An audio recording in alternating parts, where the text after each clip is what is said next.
जब पूरी दुनिया भारत को रशिया से तेल खरीदते हुए देख रही थी, ठीक उसी वक्त रूस भी भारत से एक ऐसा रॉ मटेरियल खरीद रहा था जिसकी वजह से रूस का मैन्युफैक्चरिंग सेक्टर सांस ले पा रहा था। उस टाइम रूस के इंडस्ट्रियल सेक्टर की कमर लगभग टूट चुकी थी, क्योंकि मैन्युफैक्चरिंग सेक्टर में सबसे ज्यादा इस्तेमाल होने वाले रॉ मटेरियल की सप्लाई दुनिया के सभी देश रूस के लिए बंद कर चुके थे। ऑस्ट्रेलिया और यूक्रेन के अलावा दुनिया के कई देश एक ऐसा रॉ मटेरियल रूस को देना बंद कर चुके थे जिसके बिना रूस का किसी भी लड़ाई में टिकना पॉसिबल ही नहीं था। और न केवल हथियार बल्कि रूस की रेलवेज, ऑटोमोबाइल इंडस्ट्री, कंस्ट्रक्शन और इवन एरोस्पेस इंडस्ट्री भी इस रॉ मटेरियल की कमी की वजह से बंद पड़ने लगी थी। ठीक ऐसे ही टाइम पे भारत ने रूस के लिए कमान संभाली और दूसरे देशों की इस कमी को पूरा किया, और रूस का मैन्युफैक्चरिंग सेक्टर आज भारत के इसी एक्सपोर्ट की वजह से चल पा रहा है। मैं एल्यूमिना की बात आपसे कर रहा हूँ, जो एक रॉ मटेरियल है इंडस्ट्रियल ग्रेड की एल्यूमिनियम प्रोड्यूस करने के लिए। वही रॉ मटेरियल जिससे आज कमर्शियल जहाज से लेके फाइटर एयरक्राफ्ट और नेवी के जहाजों का कंस्ट्रक्शन किया जाता है। रशिया यूक्रेन युद्ध से पहले रशिया को भारत से एल्यूमिना का एक्सपोर्ट जीरो था। मतलब इस युद्ध से पहले रशिया भारत से एल्यूमिना का इंपोर्ट करता ही नहीं था। लेकिन जब ऑस्ट्रेलिया ने रूस को एल्यूमिना का एक्सपोर्ट बंद कर दिया,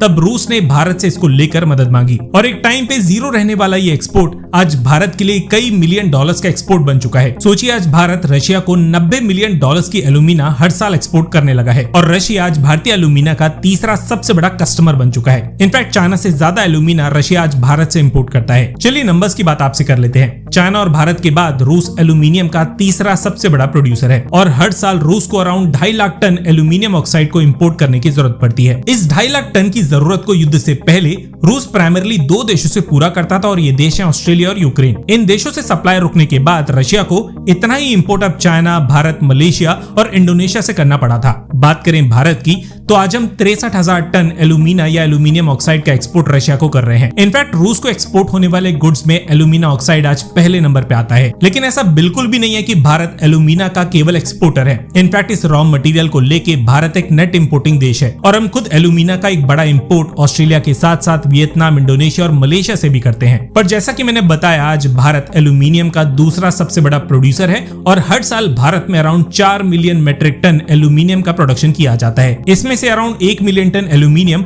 आज 40 से ज्यादा देश भारत से खरीदते हैं। और न केवल एल्यूमिनियम बल्कि बोइंग, लॉकहीड मार्टिन और बड़े ऑटोमोटिव जायंट जैसे कि टोयोटा और फोर्ड जैसे ब्रांड्स तक अपने एयरक्राफ्ट्स और गाड़ियों के लिए पार्ट्स और कंपोनेंट्स भारत से ही सोर्स करते हैं। इनफैक्ट रशियन गाड़ियों तक में भारत में बने कंपोनेंट्स के इस्तेमाल की रिपोर्ट सामने आ चुकी है। खैर, बात करें मेन टॉपिक की, तो रूस के अलावा यूनाइटेड किंगडम, ओमान और यूएई भारतीय एल्यूमिना के कुछ सबसे बड़े कस्टमर्स में से एक हैं। इन सब देशों को मिला के आज हम 950 मिलियन डॉलर्स का फॉरेन रेवेन्यू एल्यूमिना के एक्सपोर्ट से कमाते हैं। लेकिन अगर फिनिश्ड एल्यूमिनियम गुड्स की बात की जाए तो ये वैल्यू करीबन 7.5 बिलियन डॉलर्स है। देखिए, भारत और रशिया के बीच आज 59 बिलियन डॉलर्स ट्रेड इंबैलेंस है। मतलब जहां भारत ने रशिया से 64 बिलियन डॉलर्स का इंपोर्ट किया है, वहीं हम रशिया को केवल 5 बिलियन डॉलर्स का ही एक्सपोर्ट कर पाते हैं। और ये एक्सपोर्ट इंपोर्ट भी प्राइमरली रॉ मटेरियल ही ड्राइव करता है, क्योंकि बहुत कम फिनिश्ड प्रोडक्ट्स का ही एक्सपोर्ट इंपोर्ट भारत और रशिया के बीच में है, और mostly crude oil, aluminium oxide और आयरन ओर जैसे रॉ मटेरियल का ही एक्सचेंज दोनों देशों के बीच देखा जाता है। कई सालों की दोस्ती के बावजूद आज तक रशिया और भारत के बीच किसी भी तरह का एफटीए इसलिए भी साइन नहीं हो पाया क्योंकि रशिया में आज तक भारतीय प्रोडक्ट्स पे नॉन टैरिफ बैरियर लगे हुए हैं। नॉन टैरिफ बैरियर मतलब भारतीय इंपोर्ट के लिए रशिया में काफी सख्त नियम और कानून है, और ऐसी पॉलिसीज हैं जिनको फॉलो कर पाना भारतीय सप्लायर्स के लिए काफी मुश्किल है। कमाल की बात यह है कि यही पॉलिसीज चाइनीज इंपोर्ट के लिए रशिया में काफी आसान है, और यही वजह है कि आज की डेट में रशिया चाइनीज फिनिश गुड्स का काफी बड़ा कस्टमर बना हुआ है। ये वीडियो यहाँ तक देख चुके हैं तो लाइक के बिना बिल्कुल भी मत जाइएगा, और चैनल को भी सब्सक्राइब कर दीजिएगा अगर ऐसा ही कंटेंट आगे भी देखना पसंद करते हैं। धन्यवाद। जय हिंद।